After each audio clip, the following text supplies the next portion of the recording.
যারা মেয়র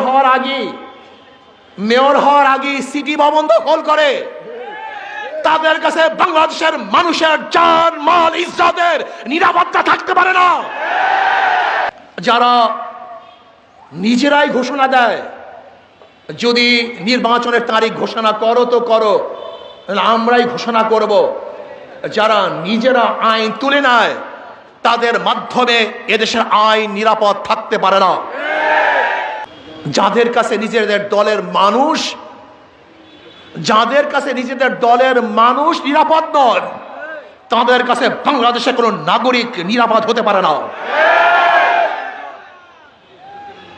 যেই দলের এক দল আর এক দলকে, এক সংগঠন তার অঙ্গ সংগঠনকে চাঁদা দিতে হয়, সেই দলের কাছে বাংলাদেশে কোনো ব্যবসায়ী নিরাপদ থাকতে পারে না। যেই দলের মানুষকে খুন করে, সেই দলের কাছে বাংলাদেশের কোনো মানুষের জান মালের নিরাপত্তা থাকতে পারে না। আজকে বাংলাদেশে যে মেধা সম্পন্ন ছাত্রগুলি আছে, ছাত্রীদেরকে সরকারি খরচে বিদেশে উচ্চ শিক্ষায় শিক্ষিত করার ব্যবস্থা হবে, যেখানে থাকবে না চাঁদাবাজি, যেখানে থাকবে দুর্নীতি, অত্যাচার, অবিচার, যেখানে নির্বিচারে খুন হবে না, হত্যা হবে না, ধর্ষিত হবে না কোনো মানুষ, যেখানে মানুষের বাক শক্তির অধিকার থাকবে, প্রত্যেকটা মানুষ জীবন নিয়ে আনন্দ উৎসাহের সাথে বসবাস করতে পারবে। এরকম বাংলাদেশ গড়ার জন্য আপনাদের এই রংপুরের আবু সাইদ বুক পেতে দিয়েছিল। আমার বুকের মধ্যে আমরা মানুষের বৈষম্য দূর করতে চাই, মানুষের অধিকার ফিরিয়ে দিতে চাই, চাঁদাবাজ থাকবে না। কিন্তু আমরা কি দেখেছি, আজকে 5ই আগস্টের পরে এই পর্যন্ত শুধু বিএনপিদের মধ্যে অবৈধ হত্যা হয়েছে 127-এর উপরে।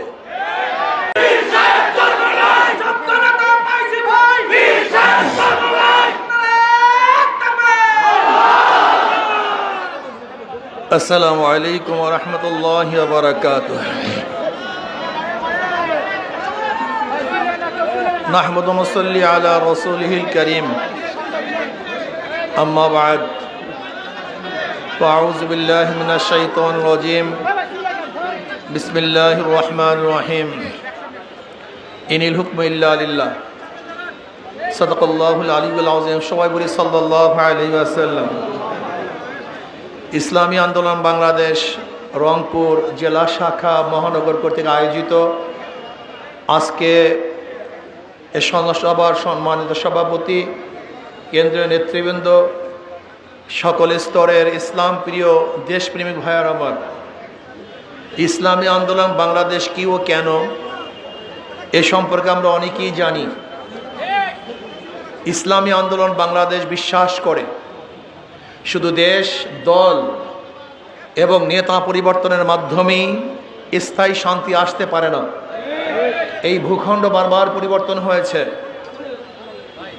এক সময় ব্রিটিশ ছিল, তাদের বিরুদ্ধে আমরা আন্দোলন করে ভারত করেছিলাম, আবার ভারতের থেকে আন্দোলন করে পাকিস্তান করেছিলাম, পাকিস্তান থেকে আন্দোলন করে বাংলাদেশ করেছিলাম, কিন্তু ভাগ্যের পরিবর্তন হয় নাই।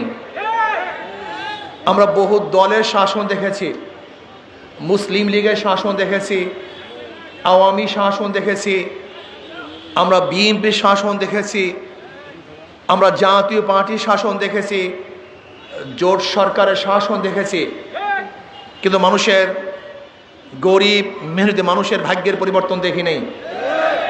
আমরা বহু নেতার শাসন দেখেছি, আমরা আইয়ুব খানের শাসন দেখেছিলাম, আমরা শেখ সাহেবের শাসন দেখেছি, আমরা জিয়াউর রহমান, সত্তার সাহেব, এরশাদ সাহেব এবং মহিলা নেতৃত্বের তো গজবের মধ্যে দীর্ঘদিন ছিলাম। বহু নেতা নেত্রীর শাসন দেখেছি, কিন্তু সে ভাগ্যের পরিবর্তন দেখি নেই। এদেশ কেন স্বাধীন হয়েছিল? 71-এর স্লোগান ছিল সাম্য মানবিক মর্যাদা, কিন্তু 53 বছরে সাম্য মানবিক মর্যাদা, সামাজিক ন্যায় বিচার প্রতিষ্ঠিত করতে পারেনি। আবার 2024-এ ছাত্র জনতা ঐক্য বেঁধেছিল, বৈষম্যের বিরুদ্ধে আন্দোলন, বৈষম্য থাকবে না, সাম্য মানবিক মর্যাদা, সামাজিক ন্যায় বিচার প্রতিষ্ঠিত হবে, প্রত্যেকটা মানুষের অধিকার প্রতিষ্ঠিত হবে। বাংলাদেশের কোনো গরিব না খেয়ে ধুকে ধুকে মরবে না, বস্ত্রহীন কোনো গরিব থাকবে না, চিকিৎসাহীন কোনো মানুষ মরবে না। প্রত্যেকটা গরিব ছাত্র যেন সরকারি খরচে উচ্চশিক্ষায় শিক্ষিত হতে পারে, প্রত্যেকটা মা বোন যেন ইজ্জত এবং আবরু নিয়ে বসবাস করতে পারে। আমাদের বাংলাদেশের প্রত্যেকটা গরিব শ্রমিক জনতা দরিদ্র সীমার উপরে চলে যেতে পারে, যেখানে থাকবে না জুলুম, অত্যাচার, অবিচার, ধর্ষণ, খুন, যেখানে ন্যায় বিচার প্রতিষ্ঠিত হবে। আমাদের বাংলাদেশের প্রত্যেকটা নাগরিক খোলা আকাশের নিচে থাকবে না, সুন্দর থাকার বসবাস্থান হবে।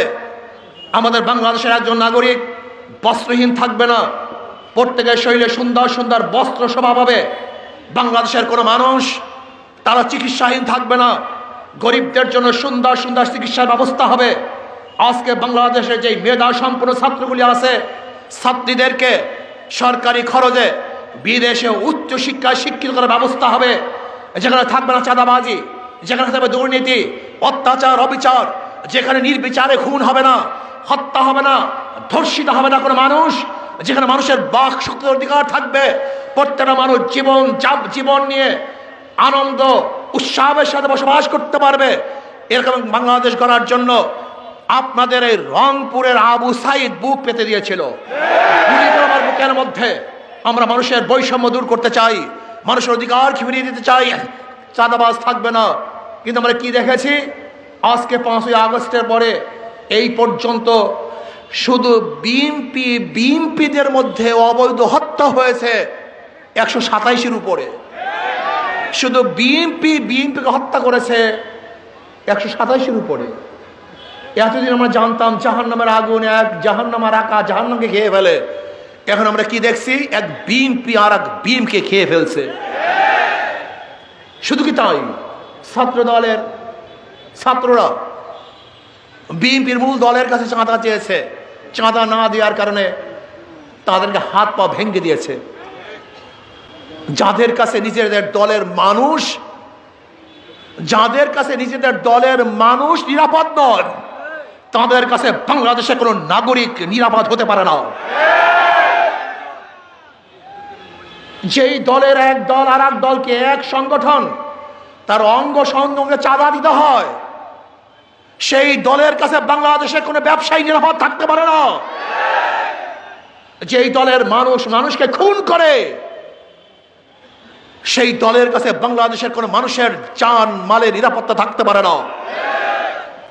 যেই দল কাউন্সিল করতে পারে না, নিজেদেরকে সংরক্ষণ করতে পারে না, নিজেদের মধ্যে শিষ্টাচার শৃঙ্খলা ঠিক রাখতে পারে না, তাদের মাধ্যমে বাংলাদেশের কোনো অবস্থাতেই শৃঙ্খলাবদ্ধ হতে পারে না।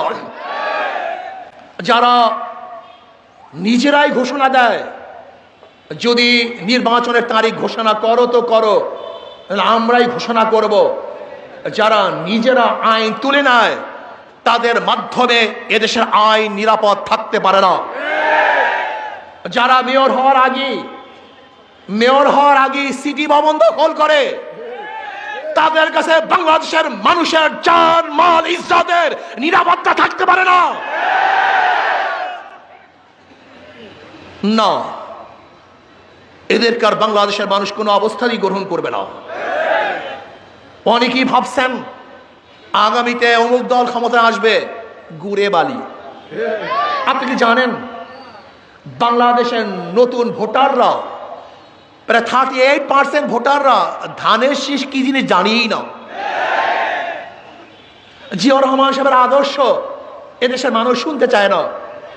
যখনই নতুন ভোটারের কাছে জিয়াউর রহমান সাহেবের আদর্শ কথা বলা হবে, তখন তারা জিয়াউর রহমানের আদর্শ কি বলবে? যে জিয়াউর রহমানের আদর্শ মানে হল চাঁদাবাজি করা, খুন করা, অবৈধ দখল করা, জুলুম করা, অত্যাচার করা, অবিচার করা। আপনারা কি দেখেছেন? পত্রিকায় দেখেছেন, বক্তব্য শুনেছেন।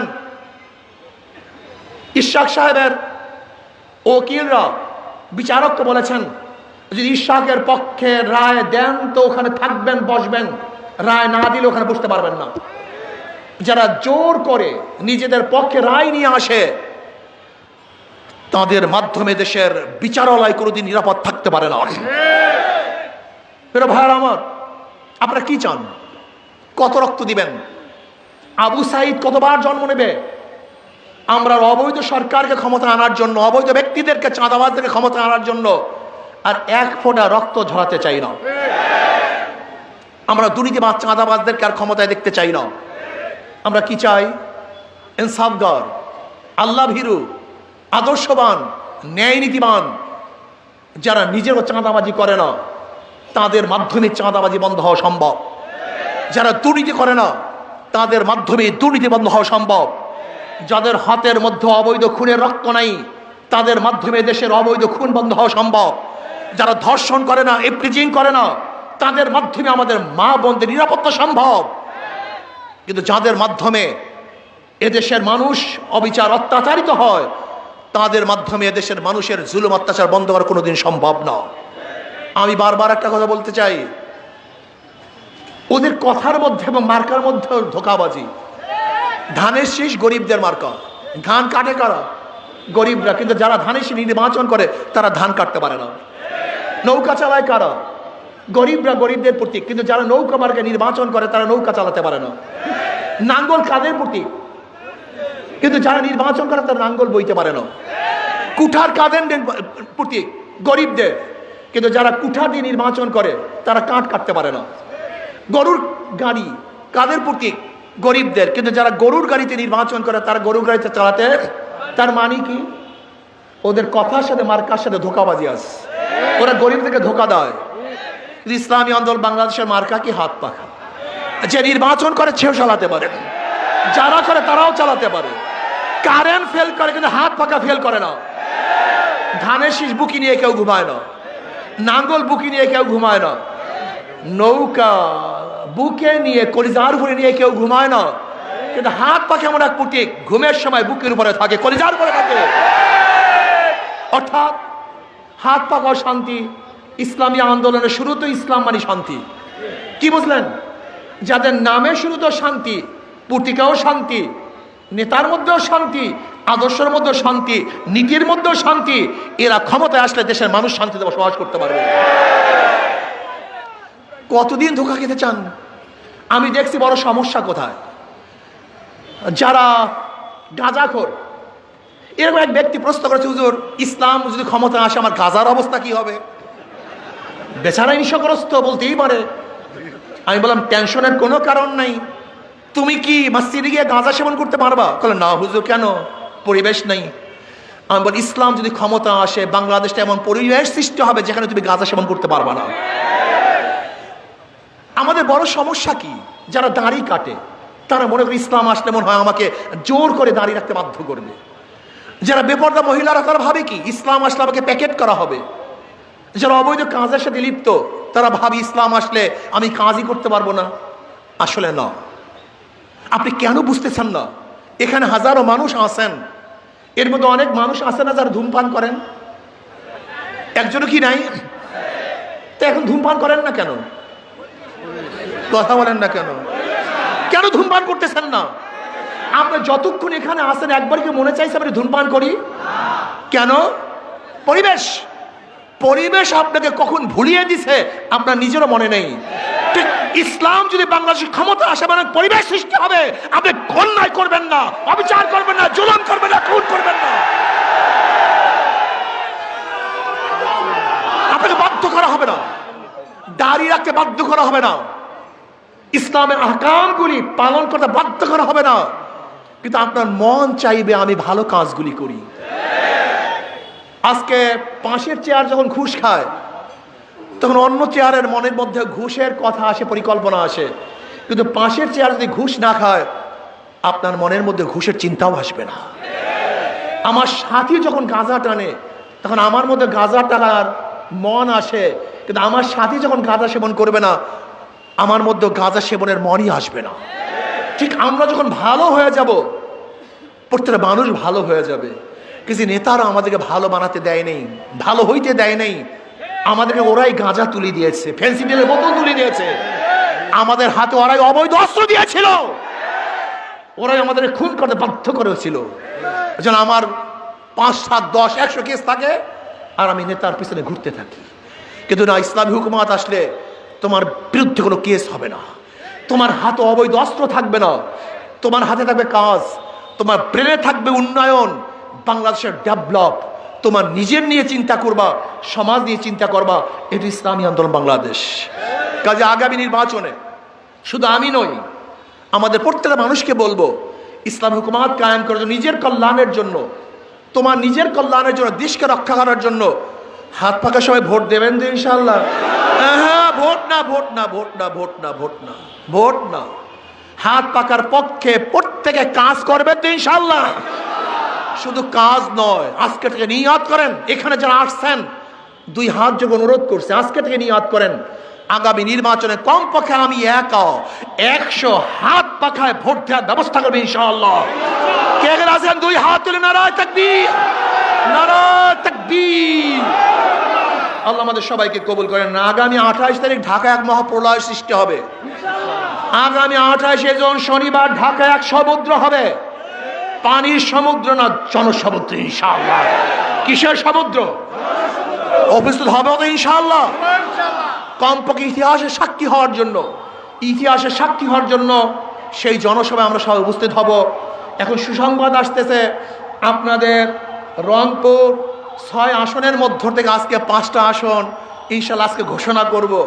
আজকের থেকে লাগছি তো লাগছি, লাগবো তো লাগবো, হাত পাকে বিজয় করে ছাড়বই ছাড়বো ইনশাআল্লাহ। সব মার্কা দেখা শেষ, সব মার্কা দেখা শেষ। আলহামদুলিল্লাহ, রংপুর 1 থেকে, রংপুর 1 থেকে ইনশাআল্লাহ আগামীতে হাত পাখা নিয়ে যুদ্ধ ঘোষণা করবেন, লড়বেন। এটিএম গোলাম মুস্তফা বাবু সাহেব মানে আলহামদুলিল্লাহ রংপুর 2 আসন থেকে ইনশাআল্লাহ হাত পাখা প্রতীক নিয়ে লড়বেন। মাওলানা মোহাম্মদ আশরাফ আলী সাহেব, উনি হজে আছেন ইনশাআল্লাহ, দোয়া করতেছেন কাবা শরীফ ধরে, ইনশাআল্লাহ চলে আসবেন। রংপুর 3 থেকে মোহাম্মদ আমিরুজ্জামান পিয়াল ভাই, ইনশাআল্লাহ আপনাদের পরিচয় তো ইনশাআল্লাহ, কি খাটবেন তো ইনশাআল্লাহ। রংপুর 4 থেকে মোহাম্মদ জাহিদ হোসেন, আমাদের জাহিদ হোসেন সাহেব অনার্স মাস্টার, আলহামদুলিল্লাহ, আল্লাহ কবুল করে নেন। রংপুর 5 থেকে মোহাম্মদ গোলজার হোসেন সাহেব, অধ্যক্ষ, ডিগ্রি কলেজের অধ্যক্ষ, বুঝেন তো, মনে হয় যেন বিরাট বিরাট মাওলানা, অথচ দেখা যায় আলহামদুলিল্লাহ এদের মতো লোক যখন সংসদে যাবে তখন ওই সংসদটা ফুলের পবিত্রতা হয়ে যাবে ইনশাআল্লাহ। এদের মতো লোক যখন সংসদে যাবে তখন বাংলাদেশটা ফুলের মতো পবিত্র হয়ে যাবে। আল্লাহ আমাদের সবাইকে কবুল